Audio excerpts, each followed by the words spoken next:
They called him the grave digger of careers. Arthur Sterling wasn't just a billionaire.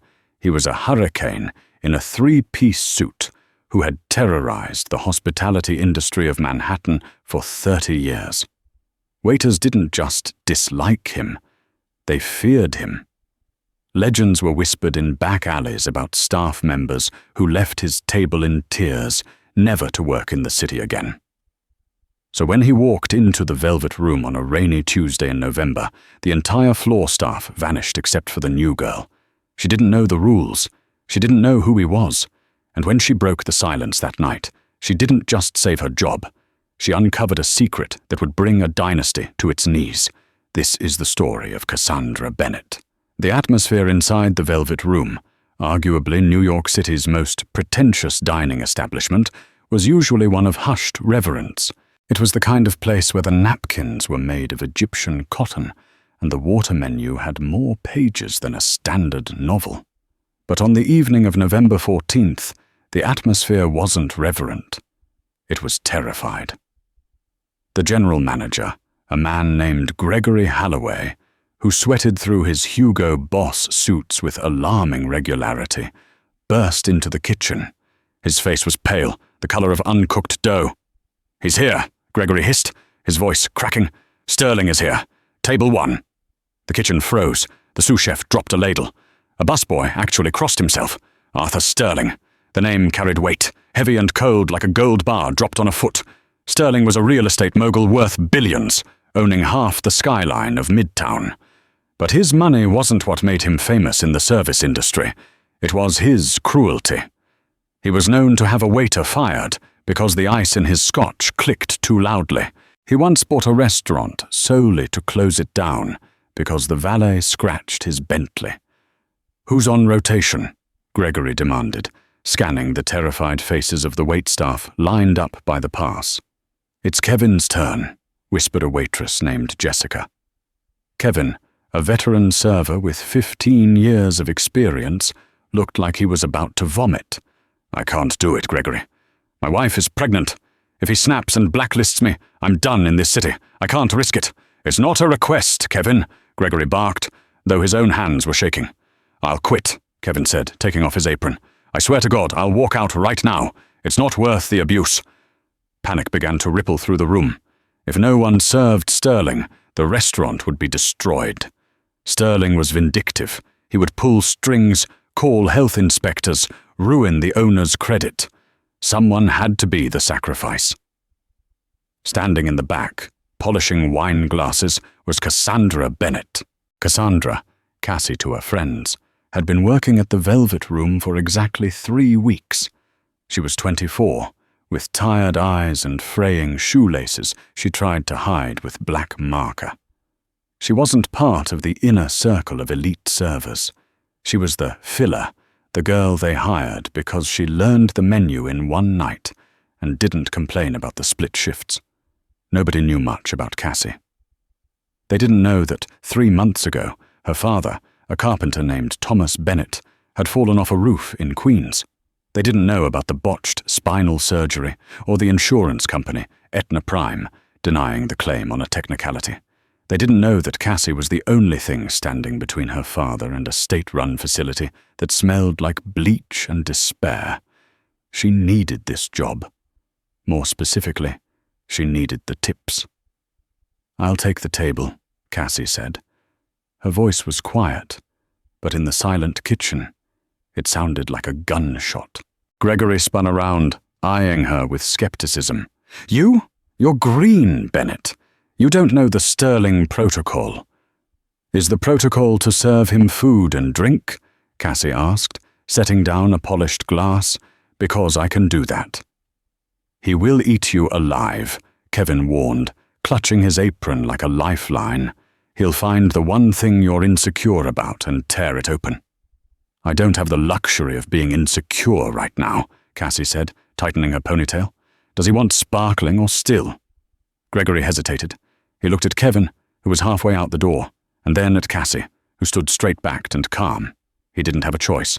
"Fine," Gregory wiped his forehead. "But listen to me, Bennett. Do not speak unless spoken to. Do not make eye contact for longer than 2 seconds. If he sends the food back, and he will send the food back, you apologize and take it. Do not explain. Do not argue. Just survive." Cassie nodded, grabbed her ordering pad, and pushed through the swinging doors. She wasn't brave. She was just broke. And poverty has a way of killing fear. The dining room was dimly lit, filled with the soft murmur of Manhattan's elite. But Table 1, the prime spot by the floor-to-ceiling window overlooking Central Park, was an island of isolation. Arthur Sterling sat there. He was 70 years old, but he looked like a piece of granite that had been eroded by acid. He wore a charcoal suit that cost more than Cassie's entire education. His face was a map of deep lines, his mouth set in a permanent scowl. He was reading a financial report, not even looking up as Cassie approached. She stopped at the respectful distance Gregory had taught her. "Good evening, Mr. Sterling. My name is Cassandra, and I'll be taking care of you tonight." Sterling didn't move. He didn't blink. He turned a page of his report. The silence stretched for 10 seconds, then 20. At the bar, the bartender stopped shaking a martini to watch. Finally, Sterling spoke. His voice was like gravel grinding in a mixer. "You're new." He didn't look up. "I am," Cassie replied evenly. "The others are hiding, I assume. Cowards. The lot of them." He finally looked up. His eyes were a piercing, icy blue, scanning her for weakness. "I want the filet mignon. Rare, but not bloody. I want the center warm, exactly 125 degrees, but the crust must be charred black. If there is a single drop of red juice on the plate, I will throw it on the floor. Do you understand?" It was a contradictory order. A charred black crust usually meant overcooking the inside. A rare center usually meant juice. "I understand," Cassie said, "and bring me the Cane 82 Bordeaux. But decant it for exactly 7 minutes. Not 5, not 10, 7. If it breathes too long, it tastes like vinegar to me. Of course. Go." He dismissed her with a wave of his hand, returning to his papers. Cassie walked back to the kitchen. Her heart was hammering against her ribs, but her hands were steady. "He wants the filet," she told the chef, a tempestuous Frenchman named Jean-Luc. "Charred black, center warm, no juice." Jean-Luc threw his towel on the floor. "Impossible. He does this every time. He wants physics to stop working for him.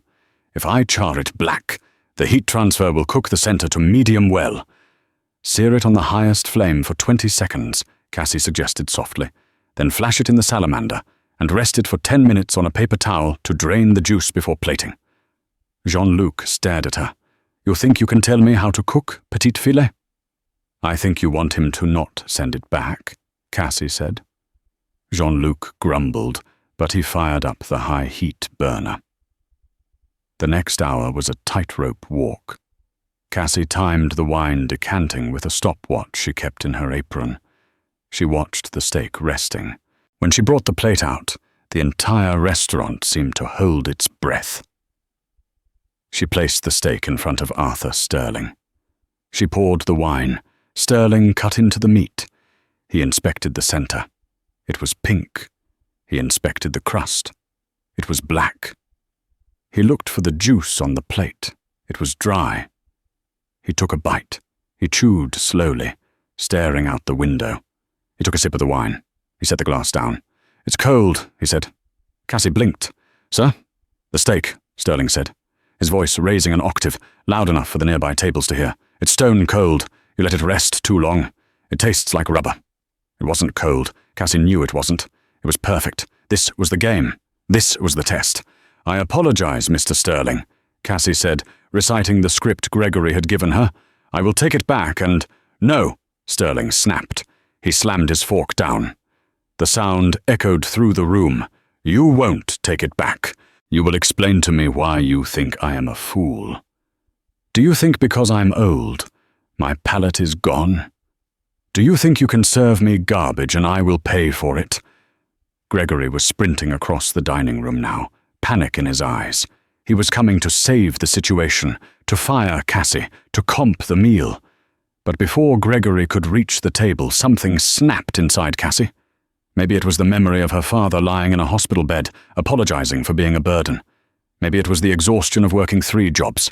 Maybe it was the sheer injustice of a man who had everything, treating people like they were nothing. She didn't retreat. She stepped forward. "It isn't cold," Cassie said. Her voice wasn't loud, but it was firm. Sterling stopped. He looked at her, genuinely surprised. "Excuse me?" "The steak is not cold, Mr. Sterling," Cassie said, "and you know it's not. You also know that the crust is perfect, and the wine was decanted for exactly 7 minutes. Gregory froze 5 feet away, his mouth hanging open. The bartender stopped cleaning a glass. The room went deathly silent. "Are you calling me a liar?"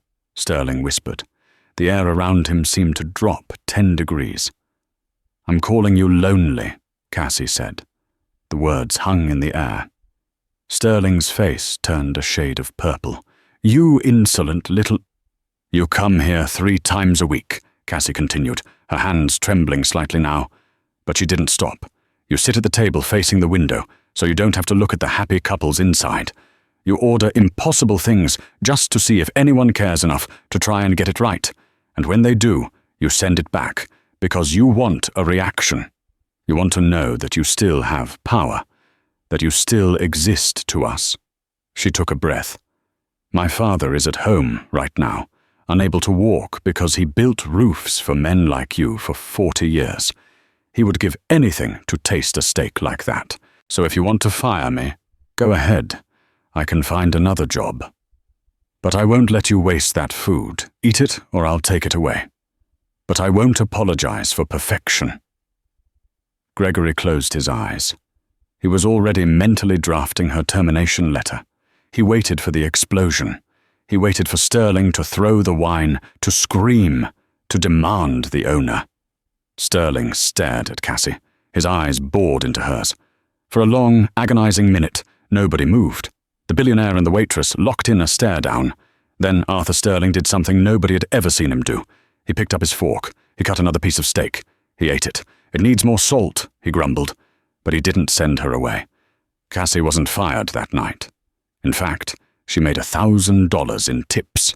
Not from Sterling, who left exactly 15%, but from the other tables who had watched the confrontation in awe. However, the victory was short-lived. The next day, when Cassie arrived for her shift, Gregory called her into his office. "I don't know what voodoo you pulled last night," Gregory said, looking at her with a mix of respect and suspicion. "But you have a request." "A request?" Mr. Sterling called. "Personally." Gregory pointed to the phone, as if it were a holy relic. "He has reserved table 1 for every night for the next month, and he has a condition." Cassie felt a pit in her stomach. "What's the condition?" "You," Gregory said. "Nobody else is allowed to approach the table. Not the busboys, not the sommelier, not me. Just you. If you aren't here, he cancels the reservation." It sounded like a promotion, but it felt like a trap. For the next 2 weeks, Cassie lived in a bizarre form of purgatory. Every night at 7 p.m., Arthur Sterling arrived. He was still rude. He was still demanding. He criticized her hair, her shoes, and her pronunciation of French wines. But he talked. It started with small jabs. "You said your father was a carpenter. Bad one, was he? Falling off a roof?" "He was the best," Cassie shot back, pouring his water. "He fell because the site manager cut corners on the safety harness to save money. A man named Miller." Sterling paused, his fork hovering halfway to his mouth. "Miller? Miller Construction?" "Yes." Sterling grunted. "Sloppy outfit. I sued them in '98 for a foundation crack." As the nights went on, the dynamic shifted. Sterling began to quiz her. Not about the menu, but about everything. He would leave a copy of the Wall Street Journal on the table and ask her opinion on interest rates. When she admitted she didn't know, he would berate her ignorance, then spend 20 minutes explaining the bond market to her between courses. It wasn't kindness, it was aggressive tutoring. He was teaching her, but he did it with the patience of a drill sergeant. "Why are you doing this?" Cassie asked him one night during the 3rd week. The restaurant was empty, closing time approaching. "Because you're sharp, Bennett," Sterling muttered, swirling his cognac. "Unpolished, uneducated, and dressed like a vagrant. But sharp. And because you're the only person in this city who doesn't kiss my ring." "I'm just a waitress, Arthur," she said. She had started calling him Arthur by accident one night, and he hadn't corrected her. "No," he said, looking at her with a strange intensity. "You're a scout." "A what?" "I have children, Cassandra. Did you know that?" "I read about them in the tabloids," she admitted. "Vultures," Sterling spat. "Liam and Victoria. They wait for me to die, like crows on a fence. They don't know the value of $1, only how to spend it. I built an empire from dirt. They want to turn it into a playground." He reached into his jacket pocket and pulled out a small, leather-bound notebook. He slid it across the table. "I have a task for you." Cassie looked at the notebook. "I'm not doing anything illegal." "It's not illegal. It's observational." Sterling leaned forward. "Next Tuesday is my birthday. My 71st. I am hosting a private dinner in the obsidian room upstairs. My children will be there. My board of directors will be there. My attorneys." "Okay." "I want you to serve that dinner," Sterling said. "But not just serve. I want you to listen. I want you to watch them when I leave the room to take a call. I want you to write down what they say, who looks at who checks their watch." "You want me to be a spy?" Cassie whispered. "I want you to be my eyes," Sterling corrected. "I am planning to announce the successor to Sterling Enterprises that night, but I need to know who is loyal, and nobody pays attention to the help." Cassie hesitated. This was dangerous. These were powerful people. "Why trust me?" "Because you need money for your father," Sterling said bluntly, "and because I'm going to pay you $50,000 for one night's work." The number hit Cassie like a physical blow. 50,000. That would pay off the medical debt. It would get her father into the private rehab center in Vermont.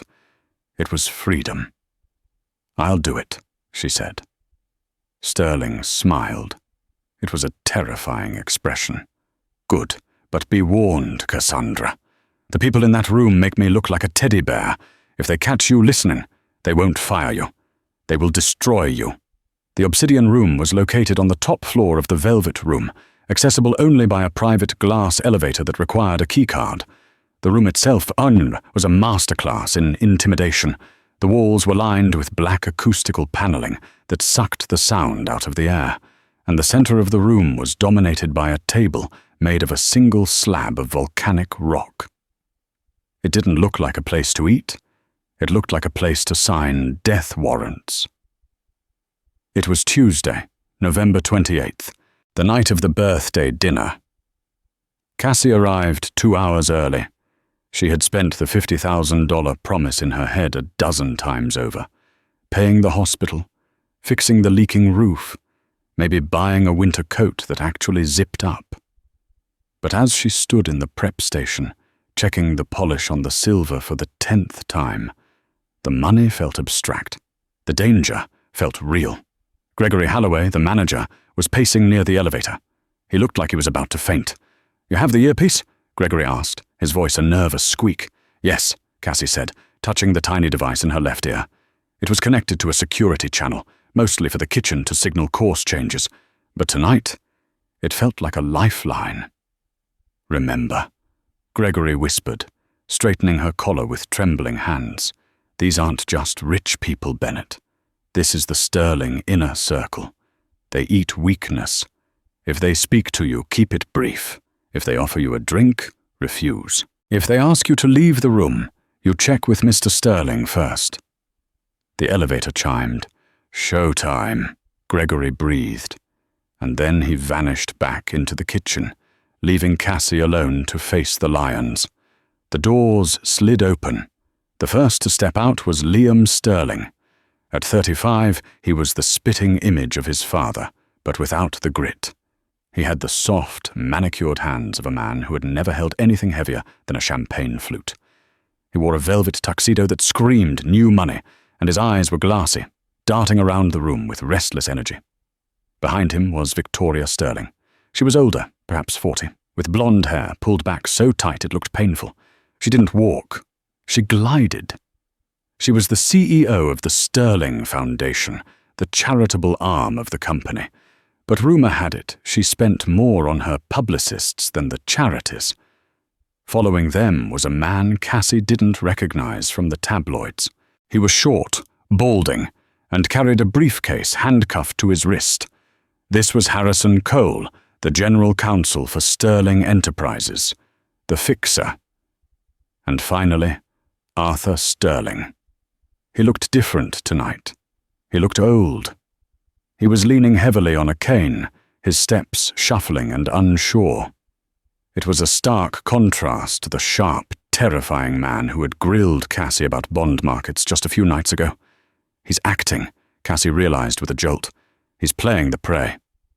"Happy birthday, Father," Victoria said, her voice devoid of any actual warmth. She didn't hug him. She barely looked at him. She walked straight to the head of the table, Arthur's seat, and rested her hand on the back of the chair, claiming the territory. "Sit, sit," Arthur wheezed, waving a hand dismissively. "I don't want a fuss. Just a quiet meal with my family." Liam laughed, a sharp, barking sound. "Family. Right. And the lawyers. Just a cozy gathering." They took their seats. The tension in the room was immediate and suffocating. It wasn't the silence of a library. It was the silence of a bomb squad deciding which wire to cut. Cassie stepped out of the shadows. "Good evening. May I start you with a drink?" Liam spun around in his chair, eyeing her up and down with predatory amusement. "Well, well. Father finally hired someone under the age of 60. What's your name, sweetheart?" "Cassandra, sir. Cassandra." Liam rolled the name around his mouth, like the prophetess of doom. "Fitting. I'll take a scotch. Blue label. Leave the bottle." "Diet Coke," Victoria said.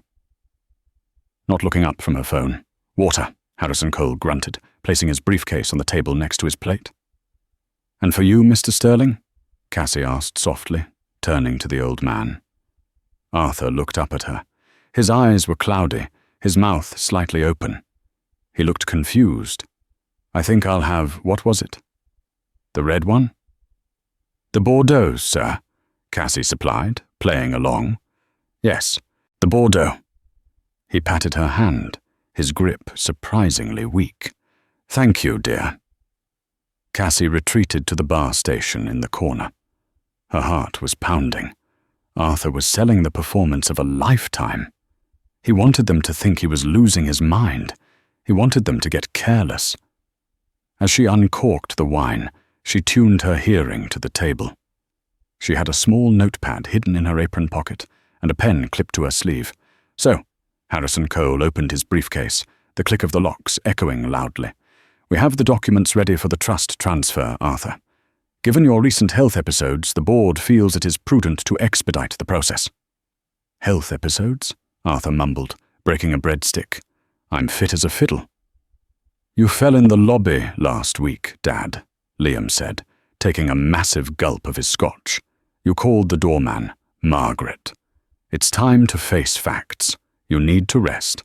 Let us take the wheel." "I built the wheel," Arthur whispered, but his voice lacked its usual thunder. "And now the wheel is crushing you," Victoria said sharply. She put her phone down. "Sign the papers, Dad. Step down as chairman. We'll announce it tonight. You can retire to the estate in the Hamptons. We've already hired the nurses."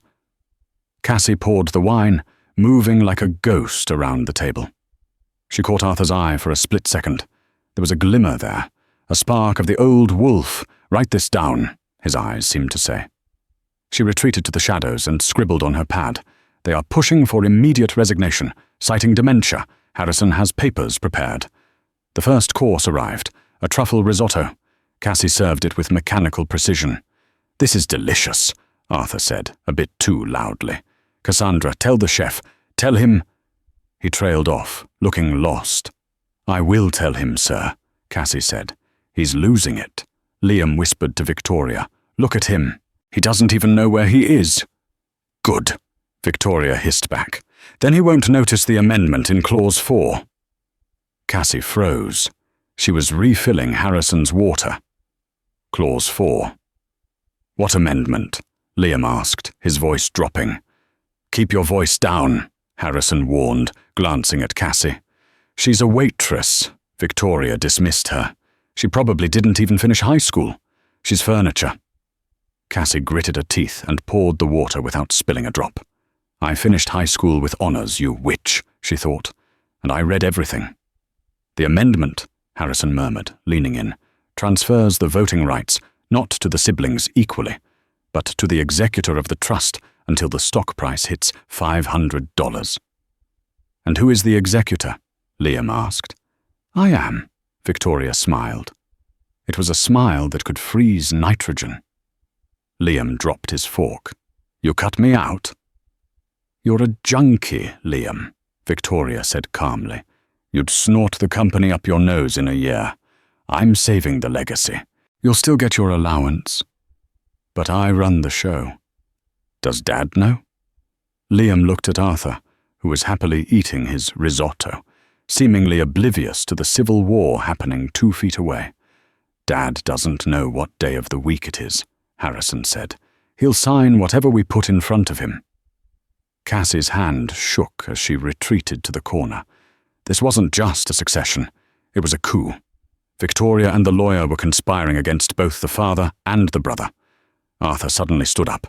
The chair scraped loudly against the floor. "I need the restroom," Arthur announced. He looked at Cassie. "Help me, girl." Cassie rushed forward. She took his arm. He leaned his entire weight on her, shuffling toward the door. "Don't take too long, Dad," Victoria called out. "We have cake." As soon as they were out of the obsidian room and into the hallway, near the restrooms, Arthur's demeanor changed instantly. He straightened his back. The cloudy look vanished from his eyes. His grip on her arm tightened. "Tell me," he commanded, his voice sharp as a razor. "They're forcing you out tonight," Cassie whispered hurriedly, checking to make sure the door was closed. "They claim you have dementia. Harrison has papers. Victoria added a clause, Clause 4. It gives her sole voting power. She's cutting Liam out of control, but she's taking the company from you entirely." Arthur's jaw tightened. "I knew it. That ungrateful." He took a deep breath.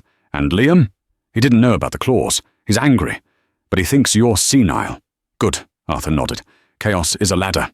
Listen to me, Cassandra. This is the most important part."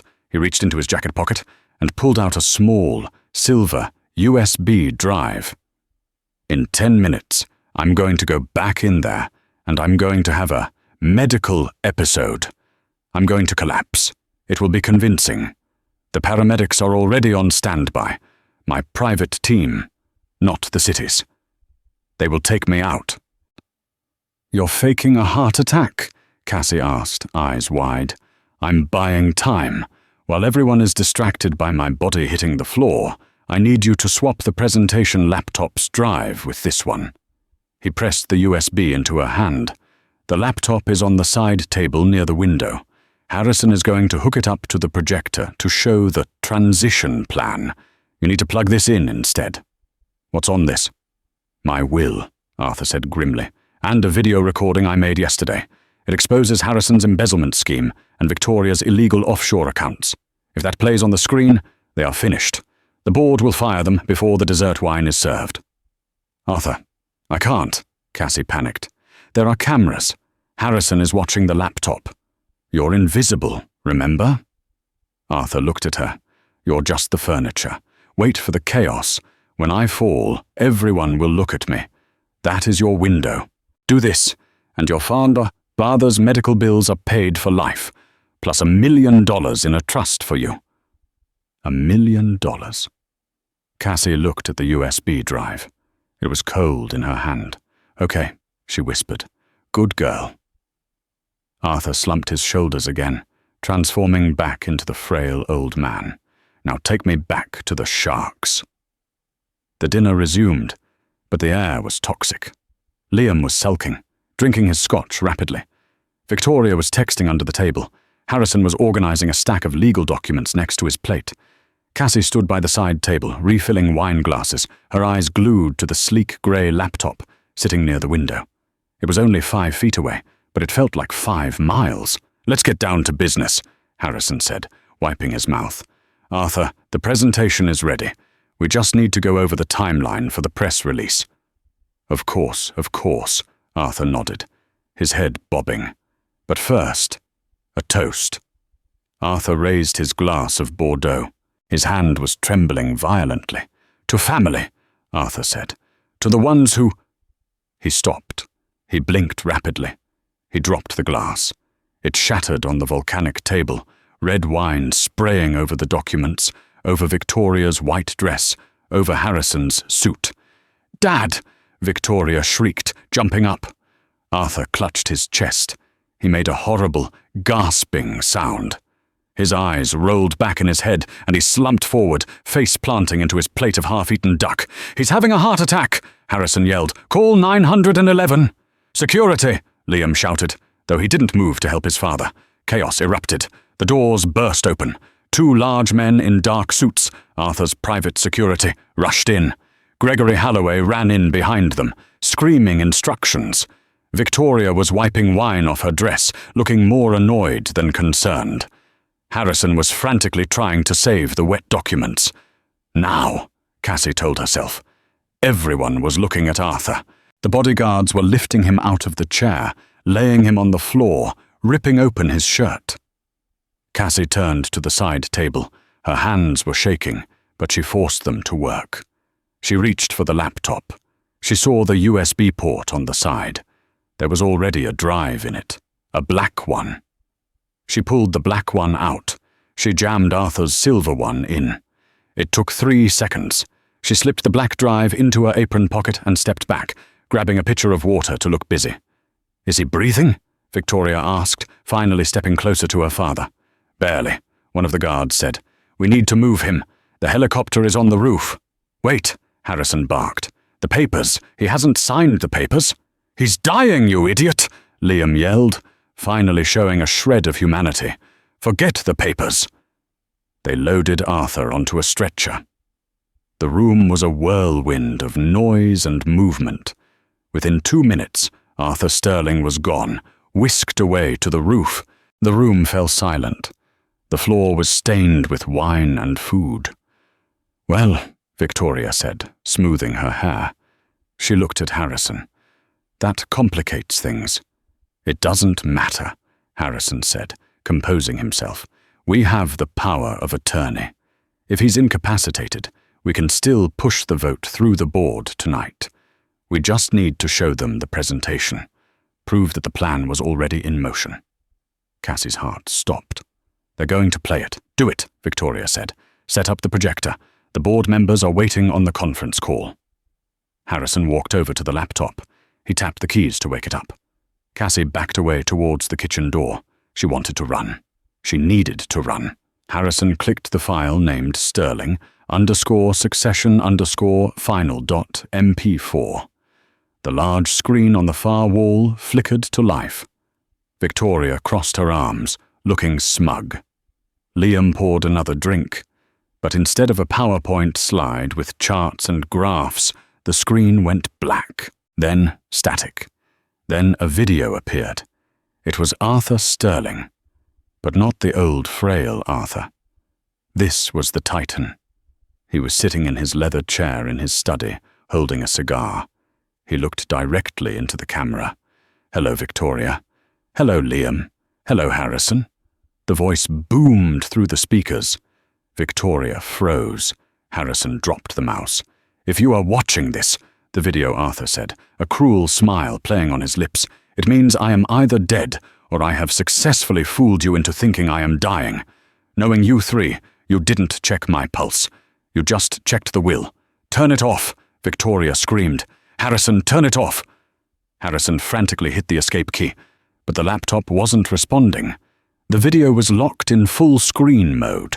"Harrison Cole," the video continued, You have been siphoning funds from the construction division for 5 years. I have the bank records from the Cayman Islands. They are attached to this file." Documents flashed on the screen. Bank statements with Harrison's signature. "And Victoria," Arthur sneered, "my darling daughter. You didn't donate that $40 million to the Clean Water Initiative. You funneled it into a shell company to buy real estate in Monaco. That is wire fraud. Federal prison time." Victoria's face went white. She looked around the room. The servers, the busboys, Gregory, everyone was watching. "As of this morning," the video concluded, "I have dissolved the current board of directors. I have appointed a temporary trustee to oversee the company until a suitable replacement is found. You are all fired, and the police have been notified." The video cut to black. Total silence reigned in the obsidian room. Harrison looked at the laptop. He looked at the USB drive sticking out of the side. The silver drive. He slowly turned his head. His eyes scanned the room. They landed on Cassie. She was standing by the door, clutching her tray. "You," Harrison whispered.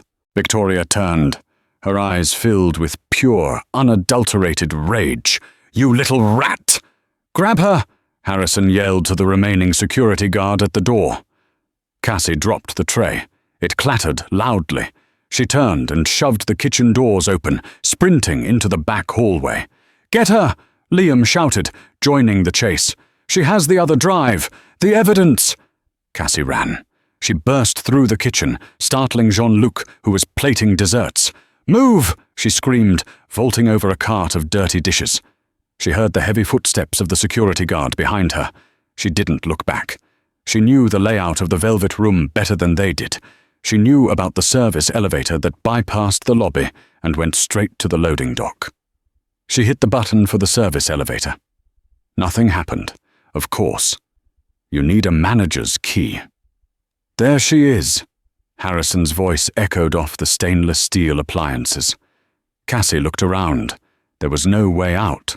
The loading dock stairs were on the other side of the kitchen, blocked by Harrison and the guard. She was trapped between the walk-in freezer and the deep fryers. Harrison Cole walked into the kitchen, his face red and sweaty. He loosened his tie. He looked dangerous, a desperate man in a $5,000 suit. "Give me the drive, Cassandra," Harrison said, holding out his hand, "and the one in your pocket. Give them to me, and you can walk out of here. You can disappear. Keep your $50,000. "Arthur sent the files to the police already," Cassie bluffed, backing up until her back hit the cold steel of the freezer door. "No, he didn't," Harrison sneered. "Arthur loves drama. He wanted us to see it first. He wanted to gloat. The police don't have anything yet. But if you give me those drives, I can destroy them before they do." "You're going to jail," Cassie said, her voice shaking. "I'm rich, honey," Harrison laughed, stepping closer. "Rich people don't go to jail. We go to the Hamptons until the news cycle changes. But you're a waitress. If you don't give me that drive, I will frame you for poisoning Arthur tonight. I'll plant the vial in your locker. Who will they believe? The General Counsel of Sterling Enterprises, or the girl whose father is drowning in debt?" It was a terrifying threat, and it was plausible. Cassie's hand went to her pocket. She felt the black USB drive, the one containing the original presentation, the proof of their conspiracy. "Okay," Cassie said. "Okay, I'll give it to you." She reached into her pocket. Harrison smiled. "Smart girl." Cassie pulled out the drive. She held it up. Then she turned and threw it. Not at Harrison. She threw it directly into the deep fryer. Sizzle. The plastic casing melted instantly in the 375-degree oil. The electronics fried. The evidence of the original presentation, and whatever leverage Harrison thought he had, was gone. Harrison screamed, "You stupid beer!" He lunged at her. But before he could reach her, the kitchen doors swung open again. This time it wasn't security. It was the police. 4 officers, weapons drawn, stormed the kitchen. Behind them walked a man in a trench coat, Detective Miller. Harrison Cole? The detective asked. Victoria Sterling? Harrison froze mid-lunge. You're under arrest for conspiracy to commit fraud, embezzlement, and attempted murder, the detective said. Harrison looked at Cassie, then at the police. Attempted murder? Arthur had a heart attack. We received a tip, the detective said, holstering his gun, from Mr. Sterling himself, and from the audio recording transmitted from this room. He pointed to Cassie. Cassie touched her ear. The earpiece. It wasn't just a receiver, she realized. It was a microphone. Arthur had been broadcasting the entire dinner. The police had heard everything. The plot to declare him incompetent. The admission of the offshore accounts. The threats. Arthur hadn't just used her as a spy. He had used her as a walking wiretap. As the police handcuffed Harrison and led a sobbing Victoria out of the kitchen, Cassie slid down the freezer door until she hit the floor. She was shaking uncontrollably. The kitchen staff, cooks, dishwashers, busboys, emerged from their hiding spots. They looked at Cassie with wide eyes. She wasn't the filler anymore. She was the girl who took down the Sterling dynasty. But the story wasn't over. Gregory approached her, holding a phone. It's for you, he said gently. It's Mr. Sterling. Cassie took the phone. Hello? Did they enjoy the show? Arthur's voice came through, weak but undeniably smug. He was calling from the helicopter. You could have told me, Cassie said, wiping a tear from her cheek. You could have told me about the police, about the wire. If you knew, you would have acted differently, Arthur said.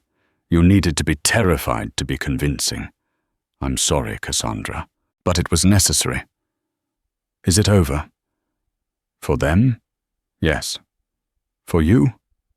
No. Arthur coughed. I'm going to the hospital. I actually am dying, Cassandra. The heart attack wasn't entirely faked. I have maybe a month left. Cancer. The doctors gave me weeks. Cassie went silent. Come to the hospital tomorrow, Arthur said. We have business to discuss. I need a new executor. Someone who isn't a shark. Someone who knows the value of $1. I'm just a waitress, Arthur. Not anymore, he said. See you tomorrow, kid. The line went dead.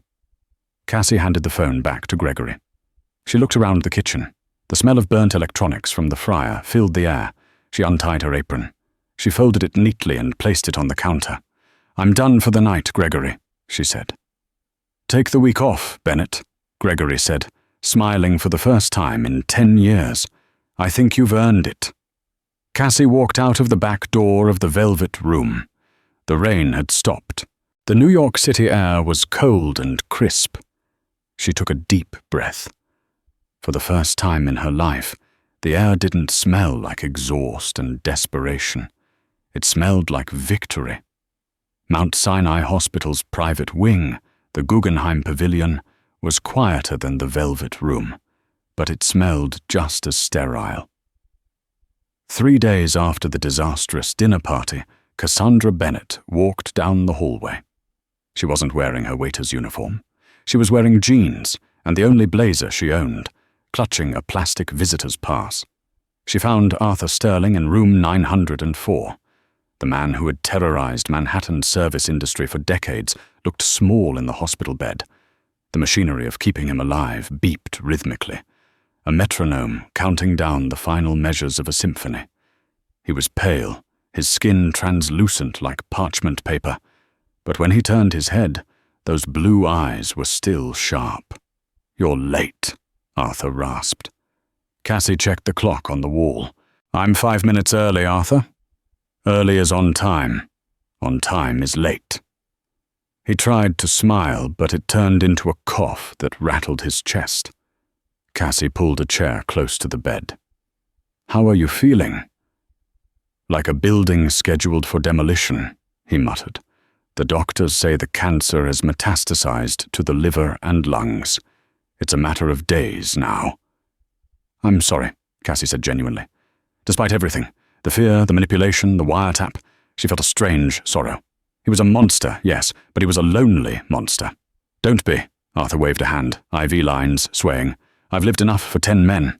I made my money. I built my towers. I destroyed my enemies." He paused, looking at the ceiling, "and I raised 2 vultures who tried to pick my bones before I was even cold." He turned to look at her. "Did you see the news?" "It's everywhere," Cassie said. "Harrison Cole was denied bail. They found the offshore accounts. Victoria is pleading not guilty, but the video, it's damning. Liam is cooperating with the DA to reduce his sentence." "Good," Arthur grunted. "Let them eat each other. That is the only lesson they ever learned from me." He reached for a glass of water. His hand shook violently. Cassie instinctively reached out, took the glass, and held the straw to his lips. He drank, then leaned back, exhausted. "Why me, Arthur?" she asked, the question that had been burning in her mind for weeks. "There are thousands of smart people in New York. Why pick a waitress to save your company?" Arthur closed his eyes. "Do you remember the first night? The steak?" "I remember. You were the only one who told me the truth," Arthur said softly. "Everyone else. Gregory, the chefs, my board, my children. They all tell me what they think I want to hear. They lie to keep the peace. They lie to keep their jobs. But you looked me in the eye and told me I was lonely. You risked your livelihood for a piece of meat because you respected the work, not the man." He opened his eyes. "I need someone who respects the work, someone who can't be bought. Someone who knows what it's like to have nothing, so they appreciate the value of something." Arthur pointed to a thick manila envelope on the bedside table. "Open it." Cassie picked up the envelope. It was heavy. She undid the string and slid out the documents. It was a trust agreement. The Sterling Philanthropic Trust. "I'm not leaving the company to you," Arthur said. "That would be cruel. You don't know how to run a real estate empire, and the sharks on Wall Street would eat you alive in a week. The company is being sold, liquidated, every building, every asset." Cassie's eyes widened. "You're selling Sterling Enterprises?" "Everything," Arthur said with finality. "The proceeds, roughly $4 billion, are going into this trust." He watched her read the document. "I am appointing you as the sole trustee," Arthur said. Cassie dropped the papers. "What?" "The money is not for you to spend on yachts," Arthur corrected quickly, his voice gaining a momentary strength. "It is a charitable trust. Your job is to give it away, all of it. You will find people like your father, people who worked hard and got crushed by the system, and you will help them. You will fund hospitals that don't overcharge. You will build trade schools. You will fix the roofs that people like Miller Construction ignored. Arthur, I can't handle $4 billion. I can't even balance my checkbook. You'll learn. I've hired a team of advisors, honest ones. I vetted them myself, to handle the math. But you make the decisions. You decide where the heart of the money goes. You have the moral compass, Cassandra. I lost mine 40 years ago." Cassie looked at the dying man.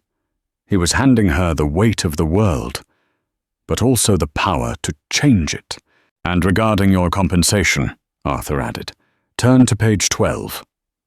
Cassie flipped the pages. Clause 12, Trustee Compensation. The trustee shall receive an annual salary of $250,000 for the duration of their service. Additionally, a one-time unrestricted grant of $2 million is to be paid immediately upon the grantor's death to Cassandra Bennett, for personal use. $2 million. That's for the father," Arthur said, his voice fading to a whisper. "Get him the surgery. Get him the house. Get yourself some decent shoes." Tears welled in Cassie's eyes. She didn't wipe them away this time. "Thank you, Arthur." "Don't thank me," he grumbled, closing his eyes. "Just don't serve the steak cold." Arthur Sterling died 2 days later, in his sleep. There was no family at his bedside, just a nurse and a young woman who held his hand until the monitor flatlined. 5 years later. The lunch rush at the Velvet Room was in full swing. The clinking of silverware and the hum of conversation filled the air. Gregory Holloway was still the manager, though he looked 10 years younger. He walked through the dining room, greeting guests with a genuine smile. He stopped at table 1, the table by the window. It was no longer reserved for a grumpy billionaire. Today, a young couple was sitting there, celebrating an anniversary. "Everything looks wonderful, Gregory," a voice called out from the entrance. Gregory turned. Standing there was Cassandra Bennett. She looked different. Her hair was styled, her clothes were tailored, and she wore a pair of Italian leather boots that didn't have marker on them, but the warmth in her eyes was the same. "Miss Bennett!" Gregory rushed over, beaming. "So good to see you. How is the foundation?" "Busy," Cassie smiled. "We just broke ground on the new rehabilitation center in Queens. Dad is actually going to be the site supervisor. He can't climb ladders anymore, but he can certainly yell at people who do it wrong." "That is wonderful news," Gregory said. "Your usual table?" "Actually," Cassie said, looking around. "I'm just here to pick up a to-go order. I'm meeting someone." She walked to the bar while the order was prepared. She looked at the brass plaque that had been installed on the wall near table 1 in memory of Arthur Sterling. He demanded perfection, and in the end, he found it. It was a generous epitaph considering the man, but Cassie had insisted on it. She took her food and walked out into the bustling New York streets. She hailed a cab and gave the driver an address in Upper Manhattan. 20 minutes later, she was walking through the gates of a federal correctional facility. She sat in the visitation room, behind the glass partition. A few minutes later, Victoria Sterling walked in. She wore a beige jumpsuit. Her blonde hair was graying at the roots, and the Botox had long since faded, revealing a roadmap of bitterness on her face. Victoria sat down. She picked up the phone. "What do you want?" Victoria snapped. Even in prison, she tried to sound like a CEO. "I brought you something," Cassie said into the receiver. "I don't want your pity." "It's not pity," Cassie said. "It's an update." She held up a brochure against the glass. It showed a picture of a new building, the Sterling Arts Center for At-Risk Youth. "We opened this last week," Cassie said. "In the Bronx. It's fully funded for 50 years. Victoria squinted at the picture. "So, you're spending my inheritance on finger painting?" "I'm spending your father's legacy on the future," Cassie corrected. "I just thought you should know. The name Sterling doesn't mean greed anymore. People are starting to associate it with hope." Victoria stared at her. For a moment, the mask slipped. She looked tired. She looked defeated. "He never loved us," Victoria whispered. "He only loved the money." "He loved the potential," Cassie said gently.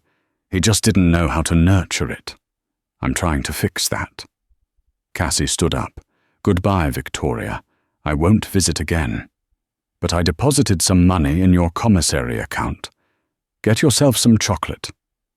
She hung up the phone and walked away. She didn't look back at the woman in the glass cage. Cassie walked out of the prison and into the sunlight. Her phone buzzed. It was a text from her father.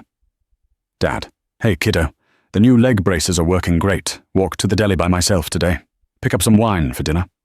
Cassie smiled. She looked up at the sky. Somewhere, up in the clouds, or down in the fire, Arthur Sterling was watching. She typed back, "On my way. And don't worry, I'll let it breathe for 7 minutes." She pocketed her phone and stepped into the rhythm of the city. She was no longer the invisible waitress. She was the girl who faced the storm and didn't blink, and for the first time in the history of the Sterling name, the accounts were balanced. This is the story of how a single act of courage changed the fate of billions. Cassandra Bennett didn't set out to be a hero. She just wanted to do her job well. But in a world filled with people like the Sterling children, people who feel entitled to everything without working for anything, Cassie proved that integrity is the most expensive currency of all. Arthur Sterling was a villain to many. But in his final act, he proved that even the hardest hearts can recognize the truth. He didn't leave his empire to the people who shared his blood. He left it to the person who shared his values. It makes you wonder, If you were in Cassie's shoes, standing at that table with a terrifying billionaire screaming at you, would you have backed down? Or would you have stood your ground? What would you have done? Let me know in the comments below. If you enjoyed this story of justice, redemption, and the perfect stake, please hit that like button. It really helps the channel grow. And don't forget to subscribe and ring the bell so you never miss a story. We have more tales of underdogs taking on the elite coming up next week. Thanks for watching/listening.